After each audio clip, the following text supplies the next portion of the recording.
આજનો આ સંપૂર્ણ વિડીયો ન્યૂઝપેપરની આવેલ વિગતોને આધારે અને એક લોકચર્ચાને આધારે બનાવ્યો છે. વિડીયાનું હેડિંગ પણ લોકચર્ચાના આધારે અપાયું છે.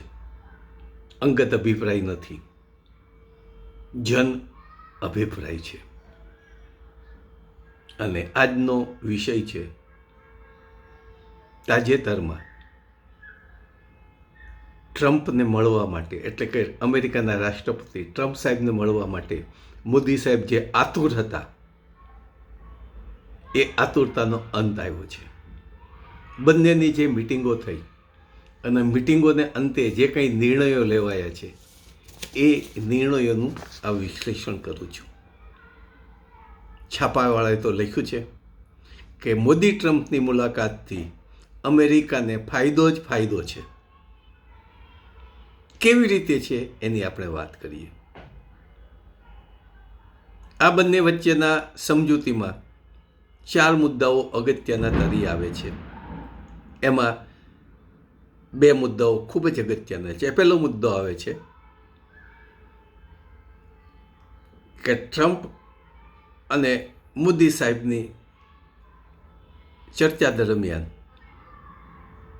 મોદી સાહેબને એનર્જી અંગેના કરાર કરવાની ફરજ પડી છે. આવું સ્પષ્ટ છાપું લખે છે. એનર્જી કરાર એટલે શું?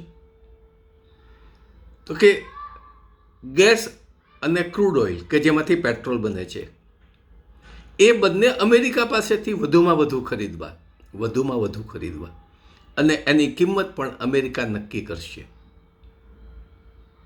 ભારતના અર્થતંત્રને નુકસાન શું જશે? અત્યાર સુધી આપણે રશિયા અને અન્ય દેશોમાંથી ગેસ અને ક્રૂડ ખરીદીએ છીએ, જે સસ્તું પણ પડે છે, ટ્રાન્સપોર્ટેશન ચાર્જ પણ ઓછો થાય છે. અને રશિયા પાસેથી ખરીદીએ છીએ એને રૂપી પેમેન્ટ આપવું પડે છે, રૂપિયામાં પેમેન્ટ આપવું પડે છે. ત્યારે આ બાજુ ડોલરની કિંમત વધતી જાય છે, રૂપિયાની કિંમત ઘટતી જાય છે. એટલે આખા વર્ષનો સરવાળો કરીએ તો ખૂબ જ આપણે નુકસાન જાય. અને એ બંનેની કિંમત ટ્રમ્પ સાહેબ નક્કી કરશે એ થશે. એટલે રશિયા અને અન્ય દેશોનું ક્રૂડ અને ગેસ ખરીદવાનું ઘણું જ ઓછું થઈ જશે. બીજો મહત્વનો મુદ્દો આવે છે, આપણે લશ્કર માટે, એરફોર્સ માટે ફાઇટર જેટની જરૂર છે. યુદ્ધ થાય ત્યારે ફાઇટર જેટ જોઈએ. આપણે હમણાં ફ્રાન્સના ફાઇટર જેટ ખરીદ્યા. રશિયા પાસેથી SU-57 ફાઇટર જેટ ખરીદવાનું નક્કી થયું હતું. જે ફાઇટર જેટ યુદ્ધની દ્રષ્ટિએ એક સારા પુરવાર થયા છે, ચપળ પણ છે, રડારમાં પણ આવતા નથી, એમાંથી છટકી જાય છે. ત્યારે ટ્રમ્પ સાહેબે આંતરરાષ્ટ્રીય કક્ષાએ સૌથી મોંઘા F-35 એનું લેટેસ્ટ વર્ઝન ખરીદવાની ફરજ પડી. એક ફાઇટર જેટની કિંમત $8.25 કરોડ છે. $8.25 કરોડ છે. એટલે કે આપણી રૂપીજ પેમેન્ટની તરીકે ગણીએ તો ₹715 કરોડ થાય એક ફાઇટર જેટની કિંમત. એવા ઘણા ખરીદશે. એટલે ત્યાં પણ રશિયા કરતાં અમેરિકાને ડોલર પેમેન્ટ ખૂબ વધારે આપવું પડશે. એક તો ડોલરની ખાધ આપણે ત્યાં છે. આ બંનેના પરિણામે એ આવશે કે રશિયા સાથેના સંબંધો આપણા ઘસાતા જશે. કેટલા બગડે એ તો આંતરરાષ્ટ્રીય કક્ષાએ નક્કી ન કહી શકાય. પણ અત્યાર સુધી જે રશિયાનું આપણી તરફ કૂણું વલણ હતું એ વલણ હવે નહીં રહે. ફ્રાન્સ પાસેથી પણ ખરીદીએ છીએ. ફ્રાન્સનું વલણ પણ સહેજ બદલાય ખરું, ચોક્કસ રીતે બદલાય. અને ત્રીજી તકલીફ એ થશે કે આ બધાની કિંમત અમેરિકા જે નક્કી કરશે એ ભારત સરકારે ચૂકવવી પડશે, અને ડોલર પેમેન્ટમાં. આ 2 વસ્તુ અગત્યની છે. ત્રીજી વસ્તુ છે, મોદી સરકાર હું સ્પષ્ટ મોદી સરકારનો શબ્દ વાપરું છું અને ગુજરાતમાં ભાજપ સરકારનો શબ્દ વાપરું છું કે આપણા વિદ્યાર્થીઓને આંતરરાષ્ટ્રીય કક્ષાનું શિક્ષણ આપવામાં નિષ્ફળ ગયા છે. ભારતના શિક્ષણની આંતરરાષ્ટ્રીય ક્ષેત્રે કોઈ કિંમત નથી. ભારતનો ગ્રેજ્યુએટ ત્યાં મજૂર તરીકે જ એને જવું પડે અથવા તો એને ફરીવાર ભણવું પડે. ત્યારે મોદી સાહેબે ત્યાંની યુનિવર્સિટીને અપીલ કરી છે, આમંત્રણ આપ્યું છે કે ભાઈ તમે અમારા દેશમાં આવો, તમારા હાથડા ખોલી દો અને અમારા વિદ્યાર્થીઓને અહીંથી ભણવા માટે લઈ જાઓ. આપણને કદાચ ખ્યાલ હશે કે આપણા વિદ્યાર્થીઓ દર વર્ષે અમેરિકા જાય છે, ભણવા માટે જાય છે.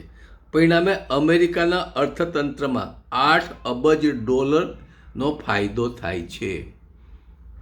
$8 અબજ. જો એ વિદ્યાર્થીઓ ભારતમાં રહેતો, આપણા અર્થતંત્ર પાસે એટલા ડોલર બચી જાય અને આપણે ગૌરવથી કહી શકીએ કે ભારતની યુનિવર્સિટીનો ગ્રેજ્યુએટ છે. મોદી સાહેબને એ નથી ગમતું. મોદી સાહેબ વેપારી માણસ છે અને અમિત શાહ તો એની સાથે હોય જ. અને પોતાને અંગત ફાયદાઓ કેટલા થાય છે એ જોવાની વાત હોય. ભારતનું ગમે તે થાય. ત્રીજી વસ્તુ એક ધ્યાનમાં આવે, ટોટલ સરવાળો કર્યો તે અત્યાર સુધી હવે પછીથી ભારત જે ડ્યુટી નખાતી હતી, એટલે કે આપણે ભારત જે કંઈ અમેરિકાથી ખરીદતા હતા તે આયાત ડ્યુટી નાખે, એ ભારતે ઘટાડવી. કારની અને અમુક ડ્યુટી 150% હતી, એમાંથી 75% કરી નાખી, હજી ઓછી કરવી પડે. એટલે ભારતની ઇમ્પોર્ટ ડ્યુટી ઘટે એટલે ભારતના અર્થતંત્રને નુકસાન થાય. પણ એની સામે અમેરિકાએ જે કંઈ 25% ડ્યુટી નાખી છે તો ચાલુ જ રાખી. જો એની કરતાં કેનેડા શક્તિશાળી કે 25% ઇમ્પોર્ટ ડ્યુટી નાખી અમેરિકા, એની સામે તરત જ કેનેડાએ લાલ આંખ કરી, એને અમેરિકા એને થંભાવી દીધું. પણ ભારત તો બિચારું ગરીબડું છે.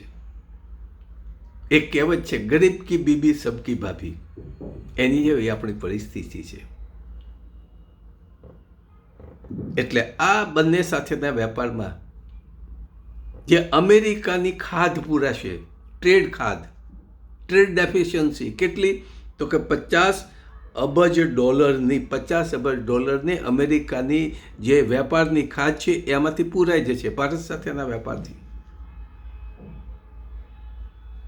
એટલે કે મોદી સાહેબે ટ્રમ્પ સરકારના તમામ એકતરફી નિર્ણયોને સ્વીકારી લીધા.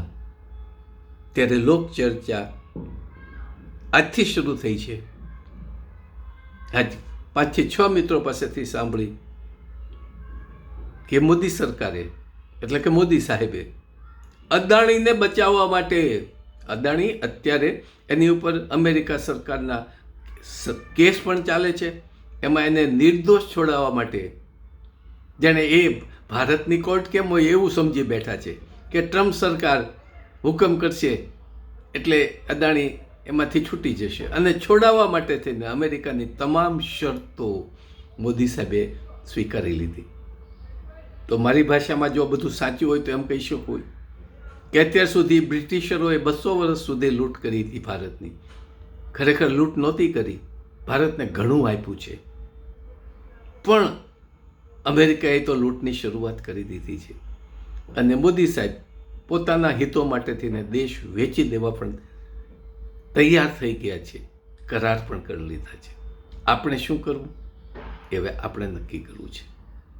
ગુજરાતને આમાંથી બચાવી શકાય એમ છે જો તમે તૈયાર થાવ તો. પણ જેવી રાજા એવું પ્રજા. આપણી પ્રજા પણ, માફ કરજો એક શબ્દ વાપરું તો, માઈ કાંગલી બની ગઈ છે. વિરોધ કરવા કે ખુમારીથી જીવવા માટે આપણી પ્રજા ટેવાયેલી નથી.